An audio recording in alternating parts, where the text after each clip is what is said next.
Translation and purport by His Divine Grace A.C. Bhaktivedanta Swami Srila Prabhupada Ki.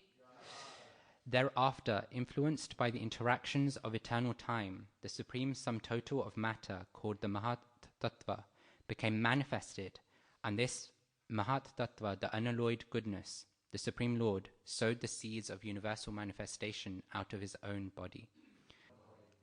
Purport. In due course of time, the impregnated material energy was manifested first as the total material ingredients. Everything takes its own time to fructify, and therefore the word Kala Choditat, influenced by time, is used herein. The Mahat Tattva is the total consciousness because a portion of it is represented in everyone as the intellect. The Mahat Tattva is directly connected with the supreme consciousness of the Supreme Being, but still it appears as matter. The Mahat Tattva, or shadow of pure consciousness, is the germinating place of all creation. It is pure goodness with the slight addition of the material mode of passion, and therefore activity is generated from this point. Mangacharan. Om Jnana Timirandasya Jnananjana Shalakya Chakshurun Militam Yena Tasmai Shri Guruve Namaha Shri Chaitanya Manobhishtam Stapitam Yena Bhutale Swayam Rupa Kadameyam Dadati Swapadantikam Vandeham Shri Guru Shri Yuta Padakamalam Shri Gurun Vaishnawamascha Shri Rupam Sagrajatam Sahagana Raghunatanvitam Tam Sajivam Sadavaitam Savadutam Parijana Sahitam Krishna Chaitanya Devam Shri Radha Krishna Padan Sahagana Lalita Shri Vishakhanvitamascha He Krishna Karuna Sindho Dinabandho Jagatpate Gopesha Gopika Kanta Radha Kanta Namustate Tapta Kanchana Gaurangi Radhe Vrindavaneshwari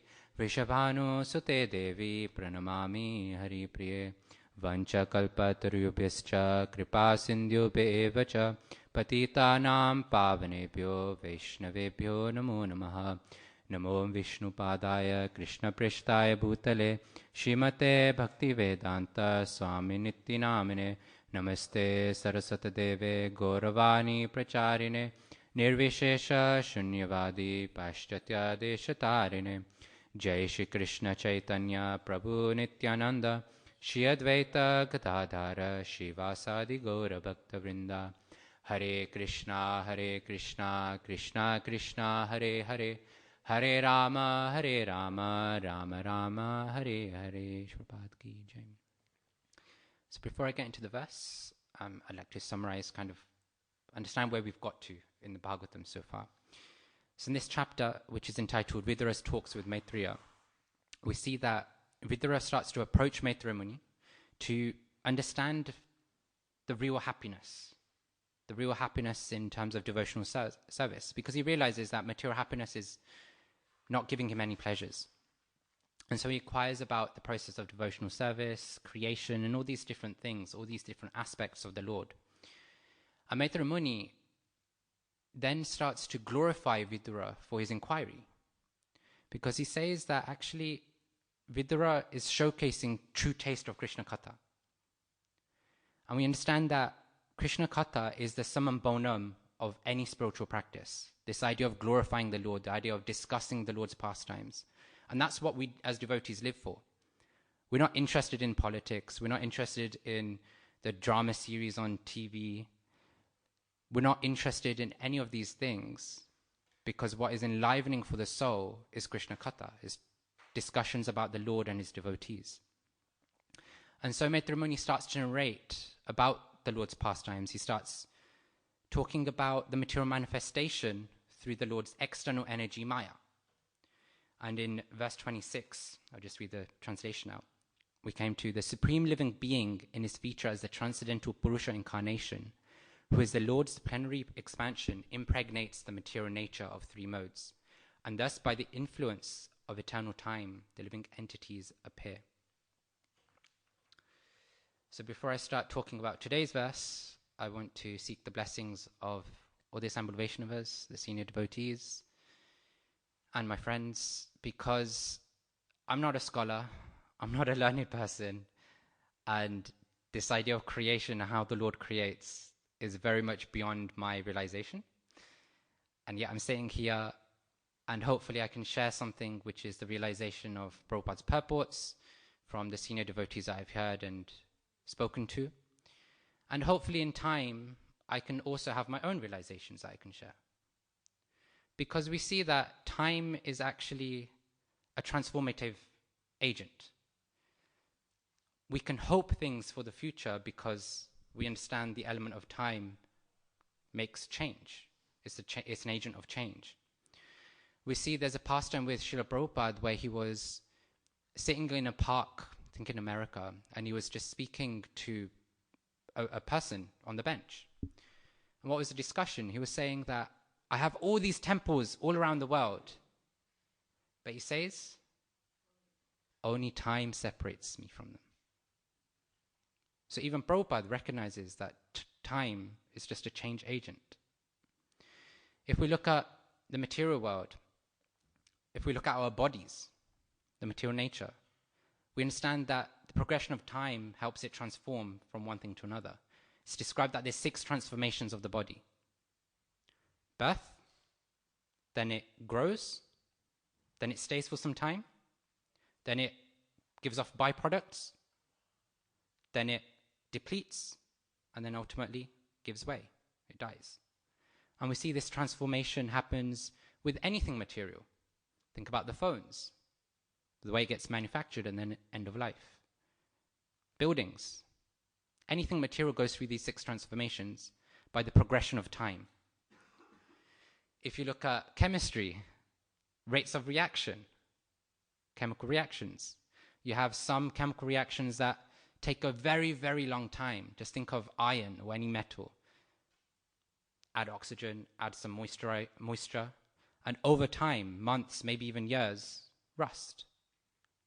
But then on the flip side, you've got something like petroleum or natural gas. Apply a bit of combustion, and immediately it flames up. Immediately the chemical reaction takes place. So we see time is just a very big element for anything to move in the world. And in this verse and in the purport, in the Sanskrit, it says Kala Choditat, which Srila Prabhupada talks about in the purport, saying influenced by time. He says everything takes its own time to fructify, and therefore the word Kala Choditat, influenced by time, is used herein. Even when we go to the scriptures, the Bhagavad Gita, one of the 5 principal topics of the Bhagavad Gita is Kala, which is time. So we see time is actually just like a catalyst which invokes transformation, it invokes change and manifests different varieties in the world. And in the same way, time in this section of the Bhagavatam is described as a catalyst for the material nature to manifest in the form that it is today. Because it talks about how the Mahat Tattva, the sum total of matter, became manifested by the influence of time. So that's the importance of time. But then what is this Mahat Tattva? So the Mahat Tattva is described as the sum total of matter. It's the origin of creation. It's basically the source of all the building blocks of the world. How do we understand this? Well, think of any software program. Prabhu's got a laptop in front of him. Think of any software program. Think of Photoshop or Canva or any sort of program that you have. It's got its own building blocks. It's got its own things that exist, that are features of that product, of that software. And then what do we do as the user? We use the building blocks to then create a nice fancy poster, nice fancy design, a nice Word document or something. And then we say we created this poster. Think about a kitchen. Kitchen is the source of the building blocks for cooking things, right? You've got, what do you have in a kitchen? You've got utensils. You've got maybe a fridge, a cooker, an oven. But then you also have ingredients like the fruits, the vegetables, the spices, the herbs, and all these raw materials. And then as a chef, as somebody who's in the kitchen, we'll go in, we use all these building blocks that are in the kitchen to then make nice tasty prasadam. So like this, we can see like programs are like a small Mahat Tattva, a small manifestation of these building blocks. It's got its own little ecosystem. Kitchen, its own little ecosystem. And in the same way, this material manifestation is just a bigger ecosystem for the building blocks that we see around us, for the manifestations we see around us. And we say that we created these designs. We created this meal in the kitchen. But did we actually create it? All we did was use these building blocks available to us to then arrange and manifest something that looks appealing or tastes nice. So actually we didn't create them, but we say we created. And in the same way, when we look at a misconception with Lord Brahma, people often assume that Lord Brahma created the universe. But actually, I think it's Canto 2, there's a discussion between Narada Muni and Brahma, where Narada Muni is glorifying Brahma to say, wow, you created all this. Like, tell me, how did you create this universe? And Brahma's like, hang on a second. No. Let me correct you first. I didn't create anything. The Lord inspired me to use the building blocks that He's given me to then manifest the world in its current shape and form. So we often assume, or people often misassume that Brahma is the creator, but actually he's better described as an engineer. Because an engineer takes what is available and then creates something out of it. They arrange it in such a way that a manifestation is possible. Even when you look at the 10 topics of the Srimad Bhagavatam, there's 2 topics, Sarga and Visarga, I believe. Yeah. Sarga is what? Primary creation, which we attest to being Vishnu or Krishna. But then we talk about Visarga, which is a secondary creation, which is taking the building blocks from the primary creation and then arranging it in such a way that manifests what is appealing, what can be utilized through a secondary creation. And we attest that to Lord Brahma. So Brahma is not really the creator of the universe. We see Krishna or Vishnu are the creators, or the creator, and Brahma is the engineer. But then we might think and question, okay, well, where did these building blocks come from? The Mahatattva, we talk about the Mahatattva. This section of the Bhagavatam talking about the creation, talks about Mahatattva in so many different ways, but where did it come from? So in the purport, Srila Prabhupada describes how the Mahatattva, or shadow of pure consciousness, is the germinating place of all creation. Srila Prabhupada describes that actually this Mahatattva is just a shadow of the spiritual world. It's just an imitation of the concepts from the spiritual world. How do we understand this? Well, just think of any toy house. Think of any toy train. You've got an actual house where people live in. But then when a child wants to play, Papa, Mommy, I want a house. You don't go buy the child a big house. You go buy them a toy house or a toy train. And what do they do with that? They pretend and play around in that house or with the train as if it's the real thing. As if they're a controller of that house, of that train.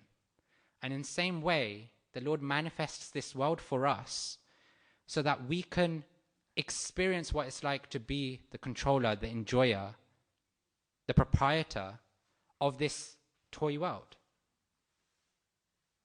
Because we understand many times Prabhupada references that this material manifestation is just 1/4 of the entire universe, of the entire creation. Spiritual world is 3/4. Just like a house and a toy house. House is a big thing, it's a big deal, it's the real deal. Maybe 1/10 of the size is a toy house. And if you're rich, then you might have like 1/4 of the house is a toy house. So the material manifestation is actually just a toy imitation of the real deal, of the spiritual manifestation. And the spiritual world is described as Chintamani. It's described as spiritual and conscious. It's actually described as conscious matter. Whereas the material world is unconscious matter. This microphone, this stand, doesn't have its own consciousness. It doesn't have its own desires, its own feelings. It doesn't do things on its own. But in the spiritual world, you desire something, and all the energies in the spiritual world, all the manifestation in the spiritual world helps to bring that desire to life because it's conscious. So then we might ask, well, how does the spiritual matter become material matter? Because if everything stems from, if we describe the Mahat Tattva as the shadow of the spiritual world, then how does it manifest into unconscious matter? So then we can go through Sankhya Yoga, or Sankhya philosophy, which is somewhat described in this chapter, but then it's also described by Kapila Muni, or Kapiladev, in, I think it's later on in this canto, chapter 26, 29, something like that, where he talks about how manifestation actually comes into being, right? How the Mahat Tattva manifests. So it all starts off with Purusha, with the Supreme Lord, and his external energy. And at some point, the Lord impregnates Prakriti, the material energy, such that it becomes Pradhan. It becomes an unmanifest stage. Pradhan is basically non-different to Prakriti in the sense that it's just an unmanifest version of it. Think of your kitchen, where you're buying a house and you're just seeing a kitchen and you're thinking, okay, this could be a really nice kitchen. It can have all these different pieces here, but nothing's there. Nothing's manifest. It's an unmanifested state. But then what happens? Maybe you buy the house, you start populating the kitchen with ingredients, with utensils, etc. And in the same way, that pradhan, over the course of time, starts to become manifest as Mahat Tattva, as all the ingredients that then go inside that kitchen. You've now got all the utensils because you've bought them all. And Mahat Tattva in some places is also described as cosmic intelligence. It's basically the Supreme Lord's intelligence, the Buddhi. And over time, again, what happens is that Mahat Tattva then becomes manifest as Ahankar, which we understand as false ego, or individual intelligence. So you've got the supreme intelligence, and then you've got individual intelligence. And this individual intelligence has three types of energies: goodness, passion, and ignorance. And then from these variations manifests the different components that we have in the world, like the senses, the mind, the intelligence, all the gross and subtle elements. Why am I describing these things? Actually, forget me. Why is the Bhagavatam describing all these things when we as devotees understand the Bhagavatam is meant to be a text of love for Krishna, developing our love for God? Because we understand that even in this world, if we want to love somebody, we have to know about that somebody. We have to know about all the different facets, all their different sides, all the different angles by which they live, their personality, their characteristics, what they do. Imagine a boy and girl, they say that they love each other, but they have no idea about each other's life. I say I love you, but I don't know anything about your job. I don't know anything about your personality. I don't know anything about your family. I don't know any of your likes or dislikes. I don't know what your abilities are. Shri Shri Radha Gokulananda Sitaram Lakshman Hanuman Gaur Nitai Ki. So then can we actually say that we love that person? Because we can only love somebody if we know about them. Because love is also an expression. If we don't know what that person likes, if we don't know anything about the person, how can we express love in a way that they'll receive love, in a way that they'll receive or feel wanted? We can't.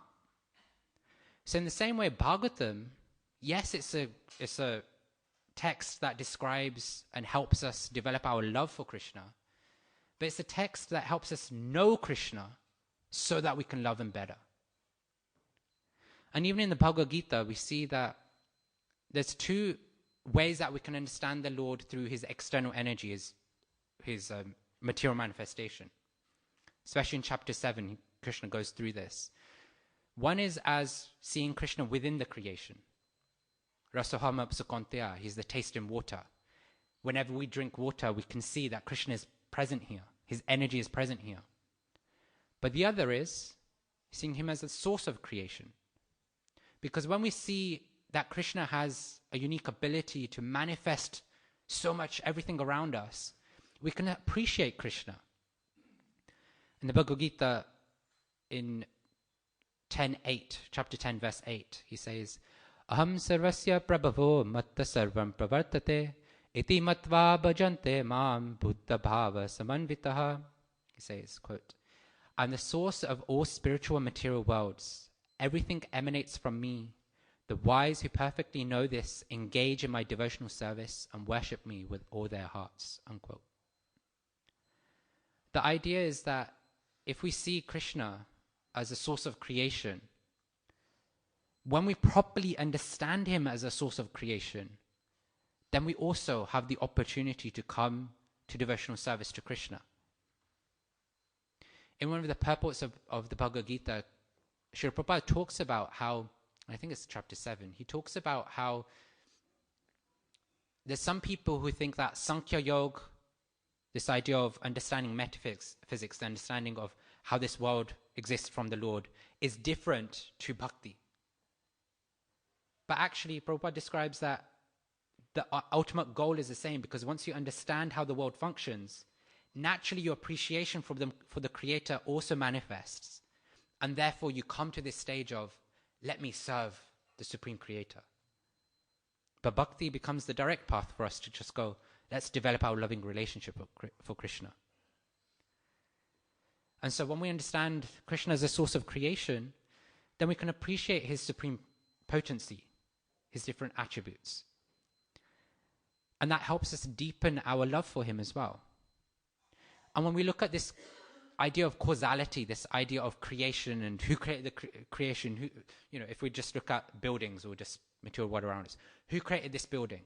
Who created that? Who created him? Who created this? Who created that? When you go back to the source, this idea of causality, cause and effect, then we see that modern science has different theories for the creation of the world. Big Bang theory, steady state theory, so many things.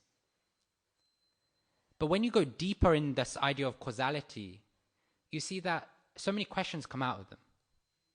What is the Big Bang theory? It's this idea of the whole universe was in a singular point, in a very dense, compact point. But then a question of, well, why did that point exist? What agitated that point? Steady state theory is about the universe always existed. Time was always manifest, and the universe always existed. It's just expanding. The same amount of matter is there, but it's just expanding over time. Well, what agitated the universe to then expand? Because nothing moves without there being an energy and influence for it to happen. So what agitated the universe to expand?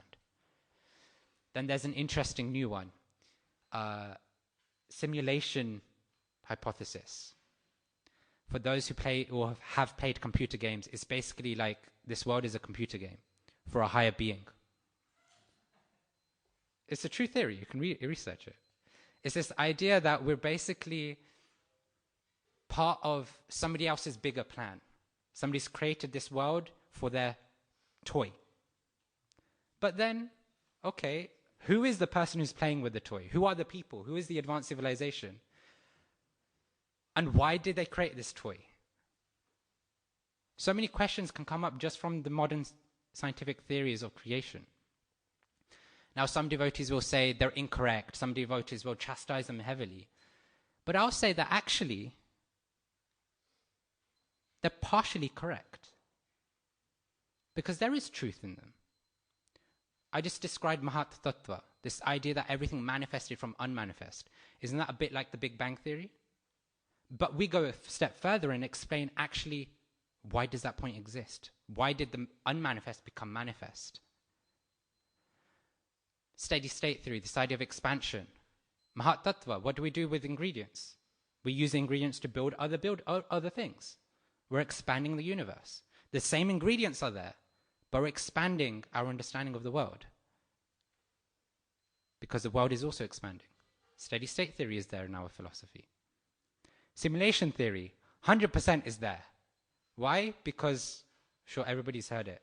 We came down to the material world because we wanted to enjoy life without Krishna. So at some point, we wanted to manifest this world to experience the computer game so that we don't have to worry about the real life, the real world that we're living in. So again, even simulation theory is somewhat manifest in our philosophy. But we see that all these modern theories are incomplete because they don't have an understanding of who is the supreme cause, or what is the supreme cause. And Lord Brahma gives that to us in his Brahma Samhita. Ishvara Parama Krishna Satchidananda Vigraha Anadir Adir Govinda Sarva Karana Karanam. Brahma says that Ishvara Parama Krishna, the Supreme Lord, is who? Shri Krishna. Satchidananda Vigraha. He's talking about the type of body, the type of physique, if we can call it that, Krishna has. Form of Sat Chit Ananda, eternality, bliss and knowledge. Anadir Adir Govinda Sarva Karana Karanam. He's saying that Krishna has no other origin. He's the origin of all. He's the original source of everything. And he's the prime cause of all causes. When you think of causality, how did this happen? How did that happen? How did that happen? Brahma is describing that Krishna is the ultimate cause of all causes. And that's where modern theories fall short, because they don't understand and they don't go tracing back to the supreme cause. And so when we study creation in the Srimad Bhagavatam, we can also follow the same principle. We can try and understand, when we're going through these very analytical, very philosophical and rich sections of the Bhagavatam. Okay, there's one side is that we can follow the Sankhya approach and try to understand it through analysis. Try and understand it through analogies. Try and understand it in relatable ways. We can do that if we have the intelligence for it. But we can also just take the principle, which is understand that the cause of all causes is ultimately Krishna. Because that's ultimately what Sankhya philosophy is taking us to. Because when we trace it back, then we see that the Mahat Tattva is taking us to the Mahat Padam. I think it's Padam. Yeah, Mahat Padam, which is the shelter for the material creation, the shelter for the building blocks.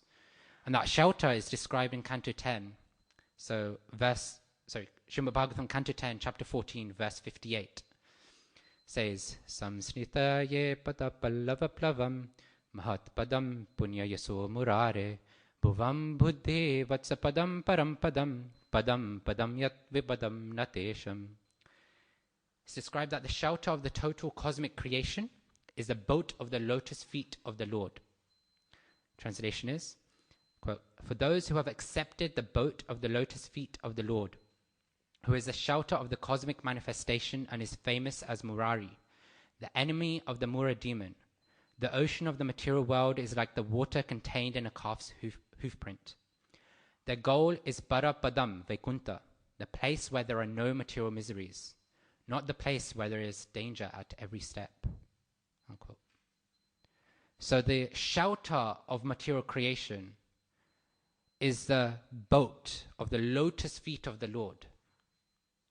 And that's ultimately the supreme cause. So whether we come through the Sankhya philosophy, whether we come through the direct bhakti philosophy, what do we want to do? Take shelter of the lotus feet of the Lord. So to wrap up, I guess, because I think we finished at past on weekdays. This idea of creation, this section of creation can go over people's heads. It goes over my head. And that's okay, because there's the detail of creation to understand Krishna as the Supreme Lord, as the Supreme Cause. But then we understand that there's also the direct path of understanding that is the supreme cause by directly engaging in devotional service. Because once you go through the intellectual route of Sankhya philosophy, you come ultimately to the point of, let me serve the Supreme Creator, Krishna. So then there, Hare Krishna, Krishna Krishna, Hare Hare, Hare Rama, Rama Rama, Hare Hare. Shri Prabhupada ki jai. Questions, comments, corrections, elaborations?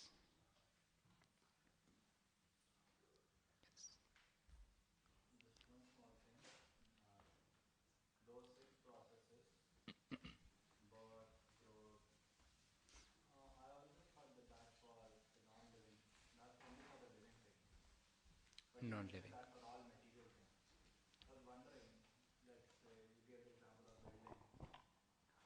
How producing offsprings is a characteristic of building or for any other material thing.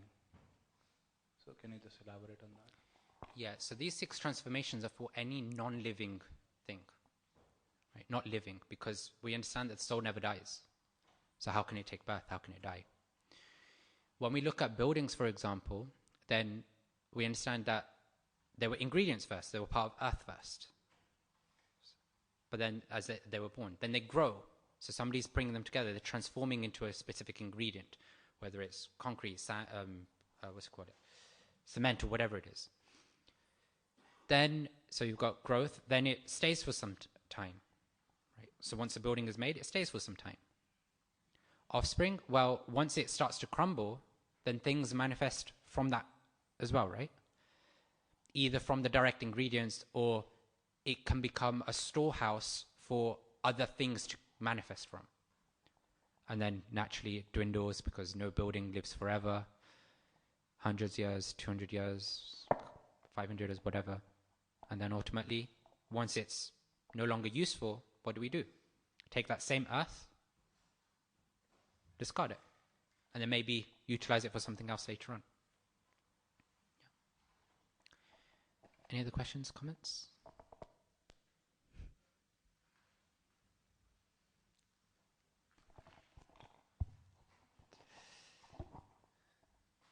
Thank you for the class, Prabhu. Mahatattva, in the text itself, it says Mahatattva is unalloyed goodness. And then later on in the purport, Prabhupada is continuing with that theme. It is pure goodness, but then he says with a slight addition of material mode of passion. So how do we understand this? If it's unalloyed, if it's pure goodness, but then he's saying, no, Thank you. There's a tinge of passion there. Yes. So, in the purport, in the last line, Srila Prabhupada says, it is pure goodness with a slight addition of the material mode of passion, and therefore activity is generated from this point. To bring an analogy of bhakti, the practice of devotional service is always pure. But we bring our own contaminations to it. We bring our own influence of the material modes of nature to the process of bhakti. Bhakti, the chanting is always pure, but because of us bringing our contaminated mind into the japa, what ends up happening? We're not getting the full benefit of the japa. I don't know if it still goes around, but I remember there was this picture that was going around on WhatsApp of like a water pipe, and then things are leaking from it, and that's basically an analogy for our process of chanting, where the first leak is us like speaking to people, second leak is us thinking about things, and so on and so forth. So even though there's a stream of water going through the pipe, what ends up coming out of the pipe are droplets of the benefit we're getting, because the water is basically our bhakti. So that's an analogy with the bhakti aspect. How do we apply it to the creation? We understand that Mahatattva, as I described, comes from the spiritual world. It is a shadow of the spiritual world. So it's all pure in itself. But in order for activity, in order for the manifestation to take place, in order for something to move in this world, it needs to be influenced by time. And in order for it to be influenced by anything, passion is necessary, because passion is the mover. When you look at ignorance, it's inert, it's inertia with no benefit. It's just pure inertia. When you look at goodness, it looks like inertia, but it's supremely beneficial because it's the right type of inertia. But in order for something to move, in order for something to happen, you need the passion. So that's why we also say that Brahma is head of mode of passion, because he's a creator. Creation means moving things. It means that you have to agitate. It means you have to change or transform. I hope that helps. Thank you. Now it's level 2. Again, in the purport,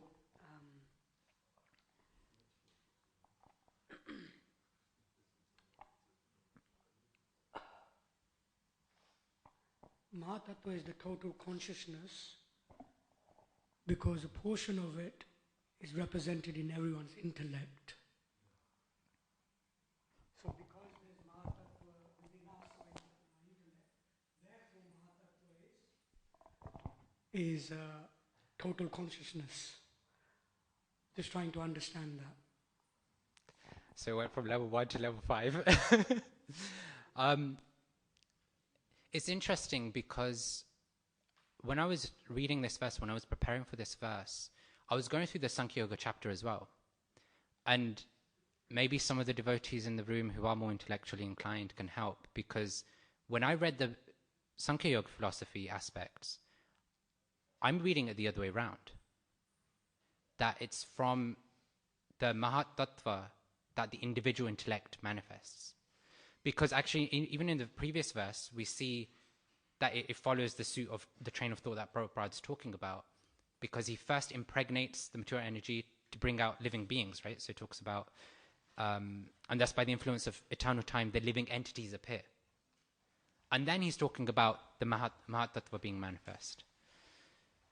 So I don't know, but I don't know if somebody else who is more intellectually inclined can help.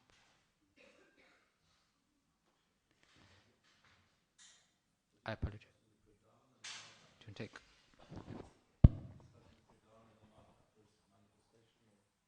Yeah, so pradhan is the unmanifest. And then from pradhan comes the manifest, which is mahatattva. And then from mahatattva comes ahankar, which is the individual consciousness. But as Paramakaruna Prabhu was rightly saying here, in the purport, Srila Prabhupada's almost describing it like it's the other way around. The Mahatattva has an existence because a portion of it is represented in everyone as the intellect.